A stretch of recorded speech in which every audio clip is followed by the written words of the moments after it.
mistake that people make, something that is kind of reoccurring, something that you come in and see over and over again that is kind of trumping people's ability to sell? All right. So, by the way, they pay me like $10K for this one. Yes. So I'm gonna for Habits of Influence. Remember, subscribe and love. So, this is so much fun. So actually, so in all seriousness, Magdalena, I'm gonna give you and your audience one that I can tell you right now that 99% of the sales trainers out there are never thinking about, and they're not teaching people this. Let's talk sales. Some people love them, some people hate them. Apparently buyers love to buy, but hate to be sold to. Every day there's new sales trainings emerging, and we get countless ways of how to improve conversions, overcome objections, persuade, sell with heart, and others. Looking at it from the outside in, sales are a pit of contradictions, but at the same time, the variety of approaches offer a way to incorporate the best sales tactics we personally feel good about and that work best with our personal moral standards. Today, let's dive deep and find out if having a good solid sales training truly means that you're an immoral, manipulative person tricking others by your persuasive tactics. And do those tactics really work in a world where we have more and more savvy and what follows skeptical buyers? My guest today is Dean Forbes, a sales training expert, creator of the ASQ selling model, who, with over 20 years of sales experience and helping generate more than $279 million in sales across 9 different industries, believes that the best way to consistently and predictably achieve your sales targets, you need to learn how to humanize the selling process. So, what does it mean to humanize sales? And what should we really be doing to consistently hit those targets in our own business? If that is something you're interested in, stick around as Dean walks us through his approach and gives advice that can improve your business as quickly as today. Hello, if it's your first time tuning in, or welcome back. My name is Magdalena Hanna, and this is Habits of Influence, a podcast for entrepreneurs by entrepreneurs, where we discuss the good, the bad, and the ugly sides of building a movement and entrepreneurship. Let's dive right in.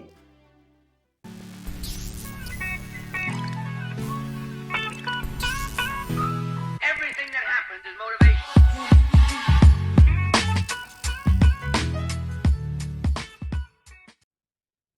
Hey, Dean, so awesome of you to come to the show. Thank you so much for showing up. Thank you, Magdalena, for having me. I've been looking forward to this day for a while because I think you're amazing. And so I just want to be here to add some major value to the audience that is listening into your show right now.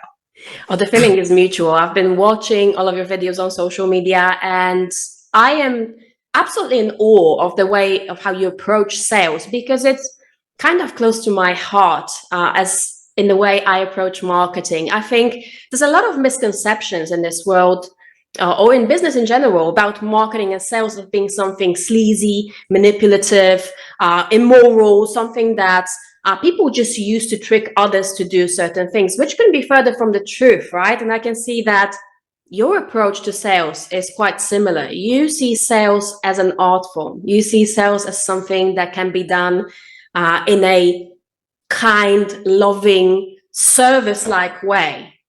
So could you please tell me, what do you think about those misconceptions? What are sales to you deeply? What do you think sales should be, and why do people perceive it in such a wrong way?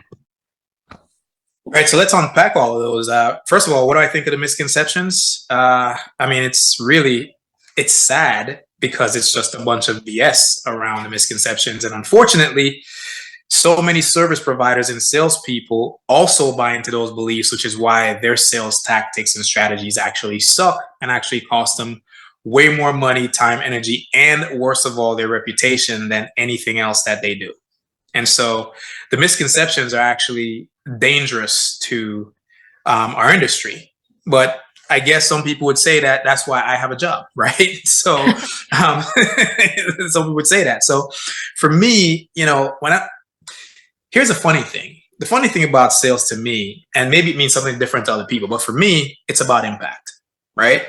So what I found, my philosophy has always been wake up every day with what I call an impact first mindset.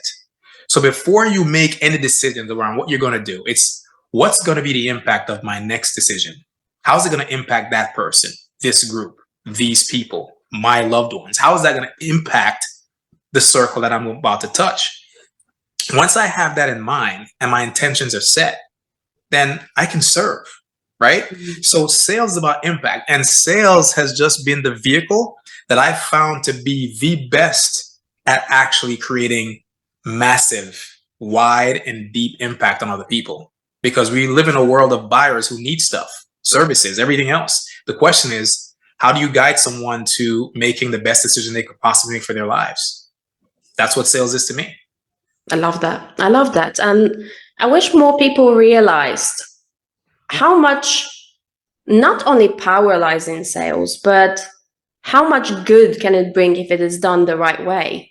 Because it's not about pushing things onto people that they don't need. I mean, like you said, of course, there's going to be people who do it. Right. They're all about it, all about the money. Their only goal is to actually sell, push, regardless of what the person needs. But a real salesperson, and correct me if I'm wrong, is the one who is actually going to dig so deep that they're going to find out what is the best solution for the person, rather than just wanting to make a sale at all cost. Correct. That is 100% true. You know, what's interesting about what you're saying is when you're in a sales conversation, if you take away all the fluff about, having the mindset, this, that, and the third, here's the attitude. The attitude is really, is this person even qualified to have my services? And by qualified, I mean, do they need it? Or do they just want something and they need to buy something? Like, are they really qualified? So in other words, it's not, if I believe in what I do and I know it's going to create the results that it's supposed to create for the people who need it, why would I let you in to half-ass my stuff and ruin my rep? Can't do that. So it's about, are you even qualified? So there are lots of times in a conversation, I'll let a prospect know that in some form or another, that I'm literally I'm interviewing you right now to see if you're even qualified to actually work with me. All right. Now, it took some time to develop that level of confidence, but honestly, I mean, I reject probably 30% of the people that I talk to. So, you gotta go below the surface. I mean, the reason why I'm laughing is because in my own experience, and I do sales calls as well in my business, outside of the other people that do them. But I like to do sales calls, which is surprising because most people actually steer away from them. They don't want to do them. But the funniest part is when you actually, obviously you say that up front, right? If I'm not the right fit, or if you're not the right fit, I'm going to recommend you to somebody else, or I'm going to recommend you some resources that you could have for now. But people are actually so surprised when you say, well, I'm so sorry, but I don't think that this is right for you. Yeah, every single time. And what's funny is 15 minutes into a conversation that's booked for 45 minutes, I'll probably know. And I'll just call it out. I'll stop and I'll say, so I'd probably say something like, so Magdalena, you know what? So tell me again, why'd you book this call? Then you tell me and I go, well, so it sounds to me like you need this and this. Does that sound right to you? Yeah. Well, interesting enough, that's not something that we do here. So I'm not sure if this is the vehicle for you. So what was it that made you book a call with me specifically? Like, why did you do that? And sometimes they'll tell me something. I go, oh, okay, well, now that makes a little more sense. Or they'll tell me something. I go, well, it's not fit. And then there are times that I go, look, so I'm going to leave it up to you, Magdalena. When you came on, you said A and B, which is not something we do. Then when I asked you really why we dug deeper, you said X, Y, and Z, which is exactly what we do. So why don't you tell me, where would you like to go from here? And then they tell me. And that's how I know. I just asked the question outright, and rather than going around and around in circles and making it all awkward, and then that's when it gets kind of sleazy, because you're trying to convince the person that they should be in your vehicle, even though they're trying to be on the bus. There you go. Boom, boom. And by the way, for anybody watching or listening, this was a real life sales training right on the spot, right on habits of influence. So pay attention to your notes. That's how you should do it. That's how you should do it. All right, Dean. So could you please tell me why sales? I mean, you've been in it for a very long time now, 20 years. That is a huge chunk of time. What made you go into sales? What sparked that interest? Why did you decide, yeah, this is for me? What was that pivotal moment that you said, I'm really good at this. I want to do this, and I'm going to do this for a very long time now? That's a great question. You know, what's funny is I didn't choose sales. I didn't really choose sales until I was doing it for about 10 years. So it's been 23 years. So here's what I mean by that. Sales actually chose me because I mean, I've probably been in sales for probably 30 years if I'm telling the whole truth, to be honest. But I didn't choose it probably till 10, 15 years in. And here's why. My first real time recognizing that I even had a sales job, like that it's sales, was when I worked on Wall Street back in 1999 to 2001. And I was actually delivering presentations to companies and C-suites on what commodities they should buy. And my boss at the time would, close the deal, but I was doing the presentations. But the truth of the matter is the sale happened in the presentation, obviously. But at the time, I was a communication liaison, right? So it wasn't even dubbed sales, right? But I was literally selling in presentations. And so years after that, in 2003, I started working at L'Oreal. After the whole 9/11 situation and everything else, I ended up at L'Oreal working for this company called Redken. And I started out, of all places, in finance, to be honest. But again, I would be on the phone selling the forecast to distributors from the finance department, right? So even then, I didn't realize it was sales, right? So then back to the mentor I told you about, Ann Mincy. We do a symposium, it's like 2007, in Las Vegas with 10,000, beauty professionals coming to this whole thing. And by this point, Ann Mincy and I had developed a relationship, became like my mentor and everything else. She was the VP of communications at Redken, L'Oreal. And so that morning, there was a pep rally for all the team leaders who were leading their teams to actually have the rah, rah, rah before we get started to serve our people. So she watched mine because I was leading the team that was serving the education department and the gallery where we're selling products and services. So she watched mine. And then about 15 minutes after it was over, everybody was dispersed to go do their thing. I get this note from Lashada, who was my second in command at the time. She said, Ann Mincy wants to see you now in her dressing room. Now, here's what's funny. Ann Mincy's like the icon, right? So when she wants to see you, you're either good or you're in trouble. So you run. I wasn't sure. So I was like now? She's like, no, now. She said, right now, you got to go. So I go down to Ann Mincy's dressing room, and she's she makes you feel like you're the only person in the world when she's talking to you. She's got the mirror in front of her. She sees me in the back of her. She goes, spins around. She goes, Dean, there you are. Bless your heart. No, come sit down here with me. So I go sit down with her, and she says, Dean, I've been watching you now for a few years, and you're amazing. You're incredible, and I think you're meant for like great things. And I'm thinking, where's this going? And she goes, there's something I'd like to give you. It was given to me by my pastor about a decade ago because of some things he saw in me. And I now see those same things in you. Oh. And so I want to give this to you. And she took my hand, put it out like this. And then she put an index card in my hand and clasped it with my other hand. And she said, this is what you're meant to do.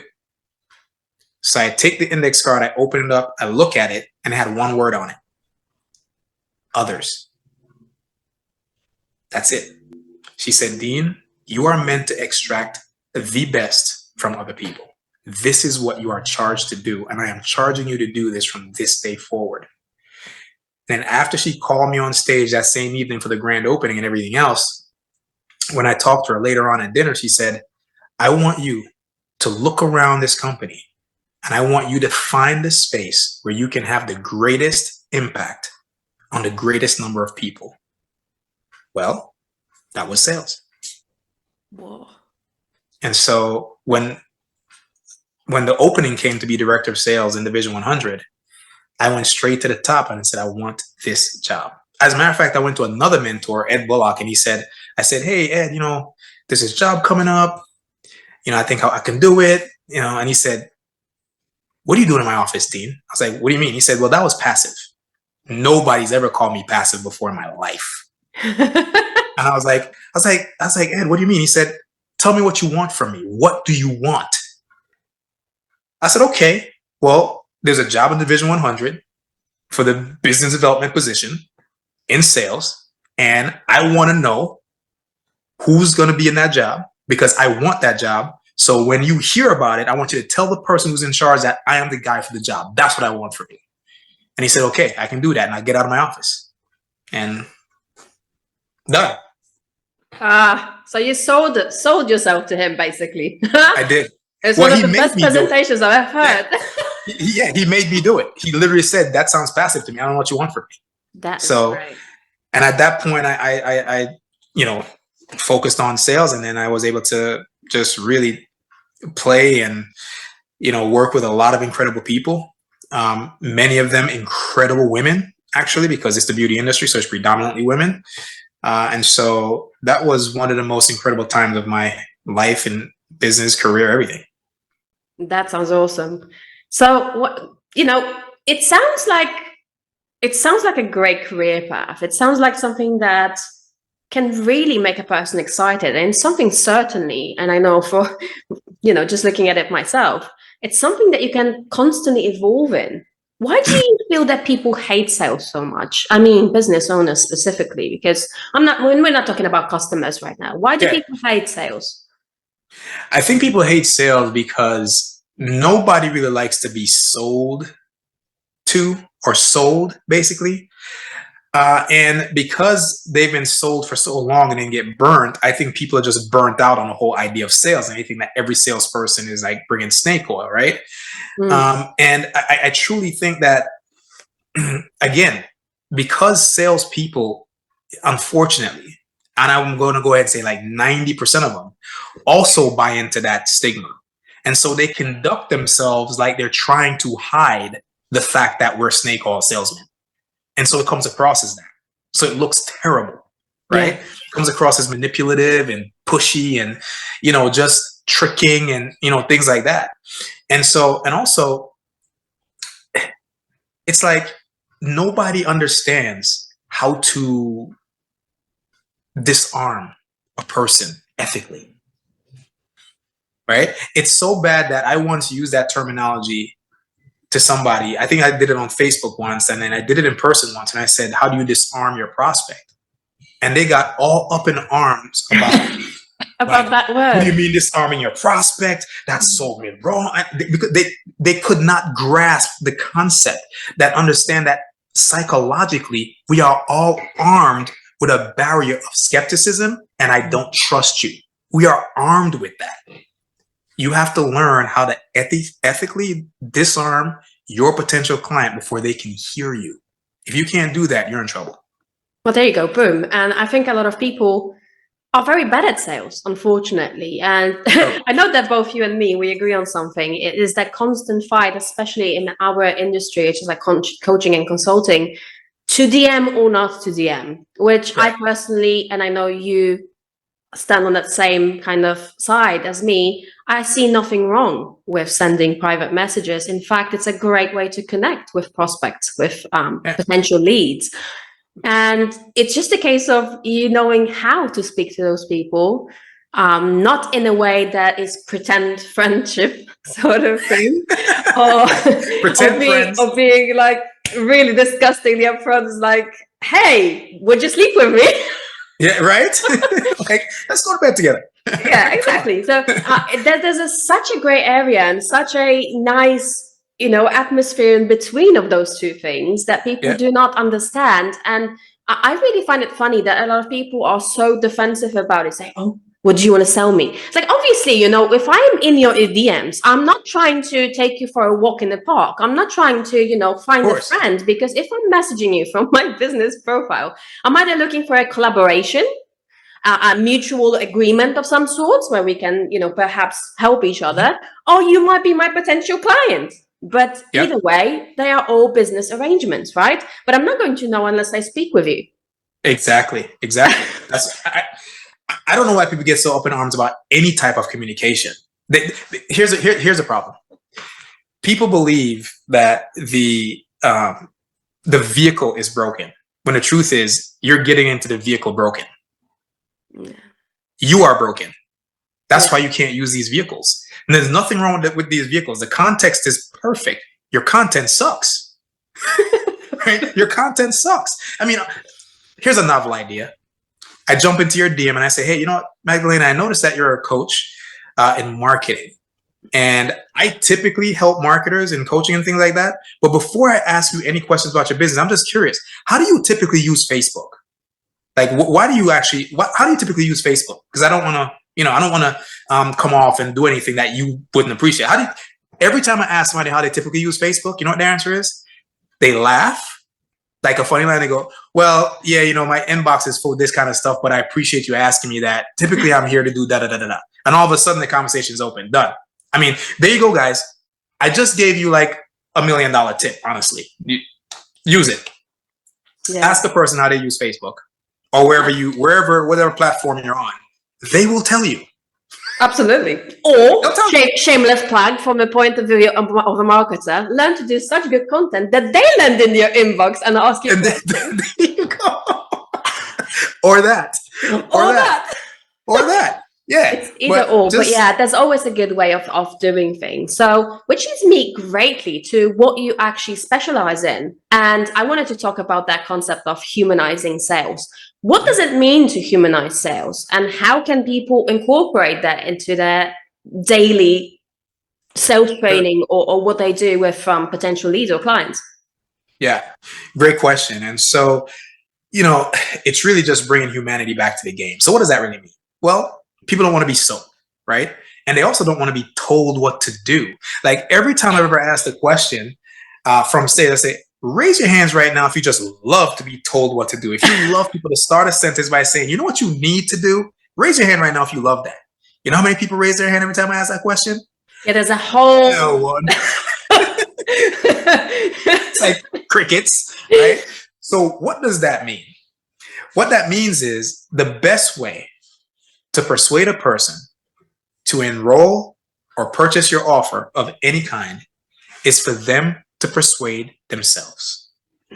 And the only way you can get a person to do that is by asking them the appropriate questions at the right time, in the right tone, and using the right visual cues. When you do that, they will persuade themselves as to whether or not they need your offer. End of story. That's how you humanize the process. You put the onus back on the person. Absolutely, I agree with you. But there comes the echo of that sales guru from, Facebook or Instagram. But what about objections? Can you please speak into that? Because I know that we kind of stand on the same ground on this as well. So, if first of all, here's my shameless plug. If you're a student of ASQ, which is what I teach, the art and science of questioning, you'll find that you will probably reduce or eliminate almost all the regular objections that you normally get. That's the first thing. They're eliminated in the process of the questioning, right? And even if they're not completely eliminated, you actually have what I call leverage, but you need to use leverage responsibly, right? So here's an example. Objections are just concerns around like either fear, uncertainty, or trust, really. That's what it comes down to: fear, uncertainty, and trust. Like people need to be certain it's going to work. Sometimes what people do is they always answer an objection with a rebuttal. Yeah, but we're wrong-o. Don't do that. I don't care what the objection is. As soon as a person makes it, ask a question. Get to the real concern, people, right? A money objection is not often a money objection. A time objection is not often an actual time objection, right? So you need to ask a question. I says, that price is too steep. Well, Magdalena, when you say the price is too steep, can you tell me a little bit more about what you mean by that? Because it's either you didn't add enough value for them to go, okay, this is worth it, right? Or you didn't connect with them on such a deep emotional level that they get why they need to skate over to what you're doing. One of those two things is off. So you got to ask them, what do you mean by that? And say, well, I know this company that's offering the same thing and they're offering it for $5,000 less. And guess what most salespeople do as soon as somebody says that? Oh, well, we can do it for you for 10 instead of 15 if that's what you That's want. the price. And so here's the problem with that. As soon as you do that, whatever level of trust they had in you or didn't have in you before just went from 5 to now you're done. Yeah. Because here's what they hear. Wait a second. You just told me it was 15. So when you said it was 15, it wasn't really 15? Ooh, you're finished. Don't do that. So objections are really just uncertainty, fear, and lack of trust. And if you can overcome those barriers, a lot of times, you know, the sale's done. I mean, really the only barrier to if your service really solves a problem, at the end of the day, the person just doesn't have 2 pennies to scrape together. Okay, done deal. Now, I'm not saying you're going to close at 100% when you go through ASQ, but you're definitely going to go at like 30, 35% easy, you know, which is way above any industry standard that anybody's ever heard of. But that's just, you know, just me. So, yeah. Definitely. And something comes to mind. I remember on one of my shows last year, I was talking about discounting services. And I have my own viewpoint about discounting services. But what would you say, based on what you've just told me and the potential pitfalls that it may cause? Is there ever a moment where you should or could discount and that is not going to reflect badly on your offer, on your service? Yeah. That's a great question, by the way. I get this one all the time. And most of the people who know me well know that Dean hates the word discount, right? I just don't like the connotation it comes with. And so I use things like bonus or reward and it's really, so people might say, oh, it's a trick. No, psychologically speaking, I am not trying to diminish my credibility in any way, shape, or form. But the way you use bonuses and rewards is, and if you want to call it discount, it's fine. There must be purpose driven. Mm-hmm. You can't discount on the idea of price, because if you do that, you will lose all credibility in the market. That's the bottom line at the end of the day. You can't discount to meet the price of the market, right? Your price needs to meet your demand, right? That's pretty much what there's no ifs, ands, or buts about it. And so a discount to me, when I use it, would sound like, hey, look, one of the things we do here for sure is we work with decisive people. And you just got done telling me that you're a 10 on the process I just explained to you, that you want to do these things right here, and that it's important to you to get it done within the next 60 days. Is that true or not true? Is I right about that or not? Yes, Dean, you're absolutely right about that. Okay, great. So, you know, everything else aside, you would jump into this program right now. Yes, I would. Perfect. Well, because you're decisive, our fast action discount says that instead of 10,000, we're going to do this at 9,000 right now today. Based on what you just told me, you should be ready to go. Where would you like to go from here? That's a discount. Okay. Fast action bonus. Boom. That's how I do it. Something like that. Fair enough. And just so you guys know, those listening to the podcast or watching us on YouTube, it is slightly different where if you have products, there's additions, the bonuses would be to increase the perceived value, for example. But a lot of things correlate and a lot of things would be similar as well. By devaluing the product price, just because someone else has priced it lower, you're actually devaluing your product in general. So I'm also not pro any sort of discounts. I'm also not a fan of all those, what's it called? The bonus stacks or marketing stacks that people advertise. Yeah. Because I feel that the service or the product should stand for itself. And if there is a value to the product and you know that the value is that, there is no reason to pop in additional 50 things that you're going to give for free in some other periods of time and just call them as bonuses. This is worth this much. The perceived value should be there. And the discounts, if they are there, in my opinion, should be loyalty discounts.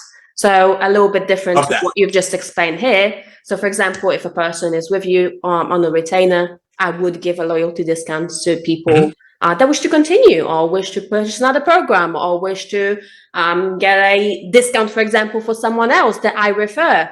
because oftentimes I do have a Rolodex of people that I kind of communicate with and I know well. And if it's something that I can't help with, we're not all geniuses and everything, then I just refer them to people. And sometimes I have arrangements that, hey, if you go through me, if you say that you're from me, then you're going to get this for X and X less, for example. Exactly. I love the way you just put that. That makes perfect sense to me, for sure. I love loyalty programs, right? I mean, it makes sense. And again, purpose driven, right? Because those are the people that become raving fans and they can't stop talking about you anyway. So at the end of the day, if you give away a few points for somebody to refer 10 people to you, what do you care? Exactly. Have it for free. Take it. Take it. Take it and go. So they're working with a lot of people because you are also helping people. You train teams and you train individuals in sales. What do you see is the biggest mistake that people make? Something that is kind of reoccurring, something that you come in and see over and over again that is kind of trumping people's ability to sell. Mm-hmm. All right. So, by the way, they pay me like 10K for this one. Yes. So I'm gonna habits of influence. Remember, subscribe and laugh. This is so much fun. So actually, so in all seriousness, Magdalena, I'm gonna give you and your audience one that I can tell you right now that 99% of the sales trainers out there are never thinking about, and they're not teaching people this. Number one mistake, or top three, let's just say, is that most people in sales refuse to embrace their vulnerability. Okay. If you don't embrace if you don't embrace your vulnerability, it will come through as you'll be thinking about you the entire time. Yeah. You're gonna be in your head. So if you're in your head, how do you expect to get your client into their heart? Ooh. So you got to get out of your head and into your heart so you can get them out of their heads and into their hearts, because that's where they need to be. But if you're not embracing your vulnerability and accepting it for what it is, then you'll be thinking about you and you're going to be here the entire time that you're talking. That's a huge mistake. Plagues so many people. Okay, I think I can just do this now. I wouldn't, because it's very expensive, but I want to start this now. You're toast. You don't embrace your vulnerability, you're toast. You're toast. Oh, wow. And it is true. Dogs smell that. Dogs smell it. Dogs and kids, they know. Wow, I just had a mind blown moment, and this is because it all makes sense. They're going to feel it. It's going to show. Gonna show. If you're in your head, you're going to be thinking like my program, the benefits, the features, how can I sell this? When do I ask what? Yeah. Then all of a sudden you go, oh my God, I forgot to button one of my buttons on my shirt. And now you're really in your head. Zipper's down. Oh dear. Now you're really in your head. And that if you're in your head, you're definitely gonna get tripped up, or they're gonna see it. And people don't trust like nervous people who won't admit they're nervous, number one. But if you just seem a little, it's so subtle, but people psychologically pick up on it and their resistance just go up. But it's so much, like life. We just have this inherent need to be seen, to be noticed. And if you are talking to somebody who's continuously just thinking like, do I have a spot here? Do just like, it's something on my, I don't know, in my teeth or something like that. It's like, the one time that I have to make dinner, they're just not focused on you. They're focused on themselves, and they respond and they're speaking to you. They can feel that. And it's like, the heck are you doing? Like, why are you not focusing on me? Where are you? Where are you? Where exactly are you? That is brilliant. And so you've got to get out of your head and into your heart. So what is, obviously we're not talking to people who are all sales professionals, but as people being in business, and those are the majority of our listeners, we all should possess those skills of how to sell, even if we are outsourcing it to other people or an outside company.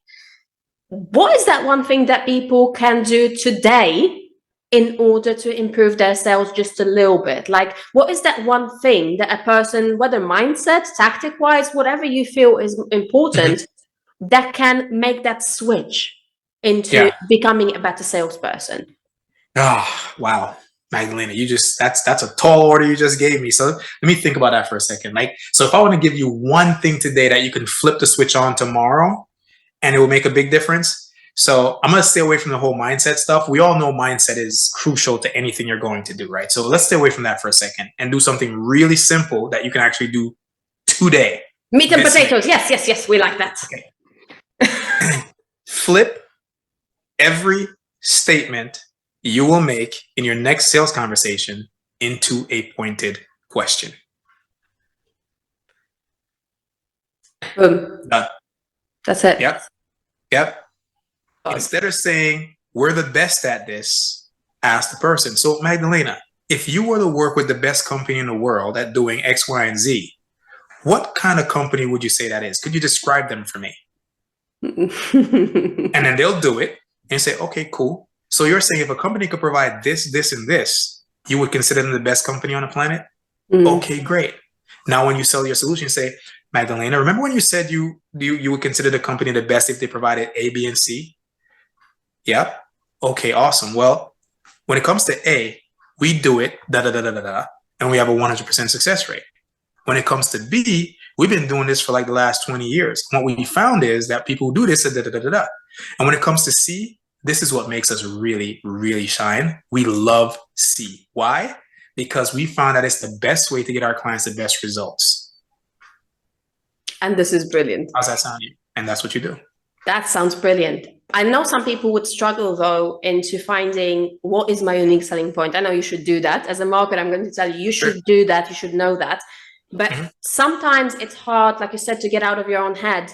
And if there is something that I can actually add to this, because I think this is absolutely brilliant, is you can incorporate the question at the beginning of your sales call of asking the person, well, why did you book with me? What made you choose me?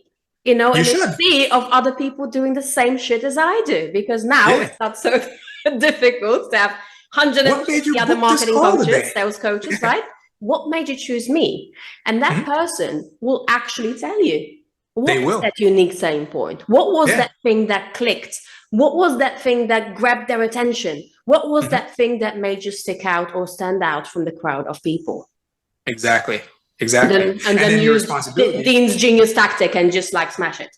Well, you just go back later and say, remember when you told me that Well, this is why we blah, blah, blah, blah, blah. That's it. Awesome. Remember when you told me? It's not I told you. You told me. You told me. Yeah. That's it. Remember when you told me. Oh, this is brilliant. If you can do that, then, game over.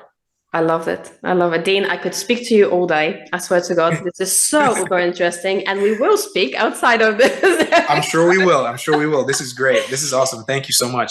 But for now, you're very welcome. For now, for our listeners and for people watching on YouTube, if anybody is interested in training their team or training themselves or wanting to get better at what they do in terms of sales training, how can they find you? How can they contact you? Is there a website? Is there a training? Is there social media? Tell us everything.